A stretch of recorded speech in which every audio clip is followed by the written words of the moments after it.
നല്ലോണം യോജിപ്പിക്കുക. നാളികേരത്തിനെ ഇളക്കി അതിന് ശേഷം നമുക്ക് നമ്മുടെ മിക്സിയിലൊക്കെ ഇരിക്കുന്ന നാളികേരം അരച്ച് നമുക്കത് വെള്ളമൊഴിച്ച് എടുത്ത് ആ വെള്ളം കൂടി ചേർക്കാം. ഈ സമയത്ത് വേണ്ടത്ര എത്ര ഗ്രേവി വേണോ അത്രയും വെള്ളം നമുക്ക് ചേർക്കാം കേട്ടോ.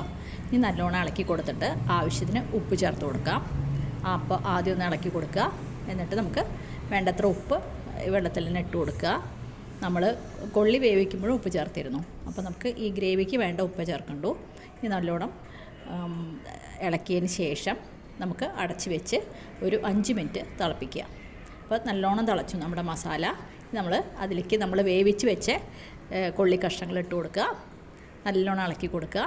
ഇപ്പോൾ നമുക്ക് വെള്ളം കുറവ് തോന്നുകയാണെങ്കിൽ ചൂടുള്ള വെള്ളം ഒഴിച്ചു കൊടുക്കുക കേട്ടോ. തിളപ്പിച്ച വെള്ളം ഒഴിച്ചു കൊടുക്കാം. ഇനി നല്ലോണം യോജിക്കട്ടെ. ഇനി കുറച്ച് വെന്ത് നമ്മുടെ കഷ്ണവും വെള്ളമായിട്ട് ഒന്ന് യോജിച്ച് വരുന്നവരെ നമുക്ക് ഇളക്കിയിട്ട് തിളപ്പിക്കാൻ വയ്ക്കാം.